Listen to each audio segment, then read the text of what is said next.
अहम हि सर्वयज्ञानां भोक्ता च प्रभुरेव च न तु मामभिजानन्ति तत्त्वेन तस्च्यवन्ति ते। प्रिय दर्शकों, नमस्कार। एक बार फिर से उपस्थित हूँ आप सबके सामने बुधवार के बाद गुरुवार के कार्यक्रम में। विश्लेषण जन्म कुंडली का कार्यक्रम नहीं है, यहाँ हम सूर्य के दृष्टि के बारे में जानने बैठे हैं। शुरू करते हैं आज का कार्यक्रम। कहीं नहीं जाना है, बिल्कुल बन के रहिएगा। कार्यक्रम के आरंभ में बोले गए गीता जी के श्लोक का अर्थ भी बताने वाला हूं और साथ ही साथ आज के इस कार्यक्रम में आपको ये पता चल जाएगा कि सूर्य जहां कहीं भी बैठे होते हैं वो कहां कहां कैसी कैसी दृष्टियां डाल रहे होते हैं। आइए झट से आपको छोटे से कार्यक्रम में सूर्य की दृष्टि से आपका परिचय करा देता हूं।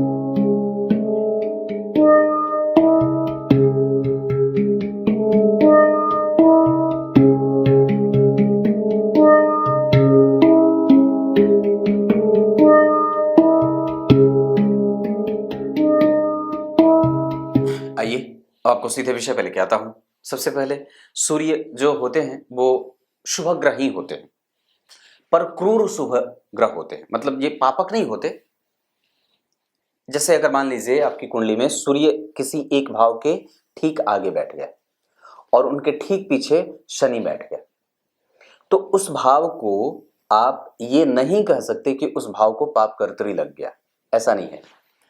उस भाव को पाप कर्तरी तब लगता जब सूर्य के साथ अन्य कोई पापक ग्रह बैठा होता, जैसे राहु या केतु या फिर मंगल। लेकिन यहां पे सिर्फ हम सूर्य को ये देख रहे हैं कि सूर्य जो होते हैं वो क्रूर शुभ ग्रह होते हैं। उनके पास नेगेटिविटी नहीं होती है, वो उग्र होते हैं। क्रूरता उनमें भरी होती है। इस वजह से ही वो किसी भी स्थल को ड्राई कर देते हैं, सूखा कर देते हैं। तो किसी भी चीज में जब नम्यता नहीं रहेगी तो वो टूट जाएगा। तो ठीक यही बात सूर्य के भाव के बारे में या सूर्य के स्वभाव के बारे में हमें समझने की आवश्यकता है। ये शुभ ग्रह ही हैं, पर क्रूर शुभ ग्रह हैं। ये पापक नहीं होते, ये क्रूरता लिए बैठते होते हैं या बैठे होते हैं। तो जैसे सूर्य जहां कहीं भी बैठे हैं, इससे तीसरे भाव को, जहां भी वो बैठे हैं उससे वो तीसरे भाव को पाद दृष्टि से देखते हैं, जहां पे इनका कुछ प्रभाव यहां भी होता है। 25% कह सकते हैं। उनकी जो त्रिपाद दृष्टि होती है वो जहां बैठे होते हैं वहां से चौथे भाव को देखते हैं, तो अपनी त्रिपाद दृष्टि से देखते हैं, जिसे 25% का परिणाम वहां उनको उस भाव पे उनके प्रभाव का देखा जाता है। वहीं पे अगर वो पांचवी दृष्टि से आधी दृष्टि देखते हैं, आधी मतलब आधा, 50%, मतलब यहां पे सूर्य का प्रभाव यहां भी रहेगा, तो ये आधी दृष्टि डालेंगे। इसका मतलब है कि जितना भी प्रभाव है इनके पास, उसका वो आधा यहां पांचवें भाव को भी देखेंगे। वो खाली पूर्ण दृष्टि से सातवें भाव को ही नहीं देखते, वस्तुतः उनकी दृष्टि तीसरे भाव पे भी, चौथे भाव पे भी और पांचवें भाव पे भी, सातवें भाव पे भी, और ठीक उनकी त्रिपाद दृष्टि अष्टम भाव पे भी जाती है। मतलब यहां भी वो आपको 25% प्रभाव के साथ वो परिणाम करते रहते हैं। और ठीक उसके बाद आधी दृष्टि वो नवम भाव पे भी देखते हैं, जहां वो बैठे होते हैं वहां से नवें भाव को, वहां से आठवें भाव को, वहां से सातवें भाव को। सिर्फ उनकी पूर्ण दृष्टि जो है वो सातवें भाव पे जाती है। बाकी के जहां जहां मैंने चिन्ह लगाए हैं, जैसे सूर्य की पाद दृष्टि दशम भाव पे भी जाती है, इसका मतलब है कि वो अपनी तिरछी दृष्टि से इस भाव को भी देखते हैं, नीचे की तरफ पाद मतलब नीचे की तरफ, पैर की तरफ। तो इसका मतलब ये हुआ सीधा सा कि सूर्य जहां बैठेंगे वहां से तीसरे, वहां से चौथे, वहां से पांचवें, वहां से सातवें, वहां से आठवें, वहां से नवें और वहां से 10वें भाव को भी उनकी दृष्टि जाती है और उन भावों को भी प्रभावित करते हो। तो वो नहीं देखते तो कहां देखते हैं? नहीं देखते तो 12वें नहीं देखते, एकादशवें नहीं देखते और दूसरे नहीं देखते, अन्य छठे भाव में नहीं देखते। तो इन सभी भावों पे उनकी दृष्टि तो नहीं जाती है, पर बाकी के जितने भी भाव बचते हैं उन सभी भावों पे सूर्य अपनी दशाओं में, यानी कि जब भी वो एक्टिव होते हैं या जहां भी बैठे होते हैं, वो इन भावों को देखते हैं। जैसे मैंने राहु के बारे में क्या बात बताई थी कि राहु जहां बैठे होते हैं वहां से प्रत्येक भाव पे उनकी कोई ना कोई दृष्टि जाती है। सिर्फ एकादशवें भाव पे राहु की दृष्टि नहीं जाती है, बाकी अन्यत्र प्रत्येक भाव पे जितने भी अन्य भाव बने हैं उन सभी भावों पे उनकी दृष्टि जाती है।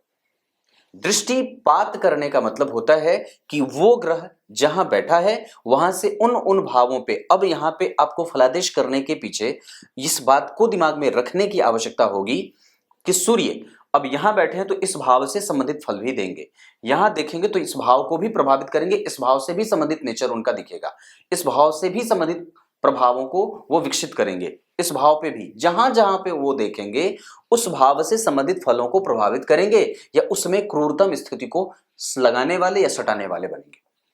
बस इतनी सी बात है, इसको समझने की आवश्यकता है। मतलब उनके पास वो क्रूरतम जो दृष्टि है वो उन उन भावों को प्रभावित करेगी। पर शुभत्व क्रूर है, पर शुभ क्रूर है। बात इतनी सी समझ, ये बहुत अंतर स्पष्ट करना बहुत ही जरूरी है और आवश्यक भी है। हम सिर्फ सूर्य को पापक नहीं कहते, सूर्य पापक नहीं होते, वो वस्तुतः होते शुभग्रह ही हैं, पर उनमें क्रूरता होती है। जैसे कि आप इस अंतर को स्पष्ट करना चाहते हैं तो ऐसे समझ सकते हैं कि अगर मान लीजिए आपकी कुंडली में सूर्य उच्च के हो गए, तो जब सूर्य उच्च के हो जाएंगे तो वो बहुत ज्यादा गर्म, उनके पास गर्म स्वभाव का वो व्यक्ति हो जाएगा। अब वो चूंकि शुभग्रह होते हैं तो व्यक्ति को इतनी ज्यादा पॉजिटिव ऊर्जा मिल जाती है कि वो तुरंत ही पद पे आसीन हो जाता है। अगर उस पे किसी गुरु जैसे शुभग्रह की या शुक्र जैसे शुभग्रह की दृष्टि पड़ जाती है तो उनकी शुभता में वृद्धि होती है। लेकिन अगर वही सूर्य उच्च के हुए हैं और उस पे अगर किसी पापग्रह शनि मंगल राहु केतु की दृष्टि पड़ जाती है तो उनके अशुभ प्रभावों में नहीं, क्रूरतम प्रभावों में वृद्धि हो जाती है, क्रूर हो जाएंगे। अब उनके शुभ लक्षणों में या फिर उनका जो नेचर है वो थोड़ा उग्र ज्यादा होने लगेगा और उनके अंदर जो सौम्यता है वो थोड़ी कमजोर हो जाएगी।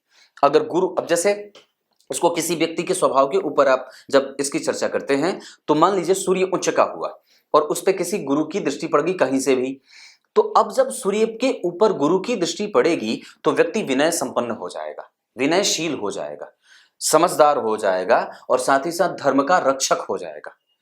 अगर वहीं पे उस गुरु के अतिरिक्त अगर शनि की दृष्टि पड़ जाए या मंगल की दृष्टि पड़ जाए या राहु की दृष्टि पड़ जाए तो अब उसमें एक एरोगेंट वाली स्थिति हो जाएगी, वो ईगोइस्टिक हो जाएगा, किसी की बात नहीं मानेगा, हिंसक हो जाएगा और बहुत ज्यादा क्रूरतम पराक्रमी हो जाएगा। मतलब अब उसके नेचर को आप ऐसे डिफाइन कर सकते हैं। ये समझने वाली बात है क्योंकि ये वस्तुतः गर्मी पैदा करते हैं जहां भी देखते हैं और वो गर्मी उस स्थान को सूखा बनाने का प्रयास करती है ताकि उस भाव से किसी भी प्रकार का परिणाम निकलने में मुश्किल हो या फिर उस भाव से जो परिणाम निकल करके आएंगे वो वस्तुतः थोड़े रूखे रूखे से, थोड़े सूखे सूखे से आएंगे। समझ में आ रही है चीजें? अब आइए आपको गीता जी के श्लोक का अर्थ बता देता हूं। गीता जी के 9वें अध्याय के 23वें श्लोक में भगवान ने बात कही है। क्या कही है? क्योंकि मैं ही सभी प्रकार के यज्ञों का कर्ता और मैं ही सभी प्रकार के यज्ञों का भोक्ता हूं, परंतु जो मुझे नहीं जानता इसलिए उसका पतन हो जाता है और जो मुझे हर जगह जानता है मैं उसका पतन नहीं होने देता। कुछ इसी तरीके से आज के कार्यक्रम का समापन करते हैं। तब तक के लिए इजाजत दीजिए, कल एक बार फिर से उपस्थित होंगे आप सबके सामने। तब तक के लिए बहुत बहुत नमस्कार।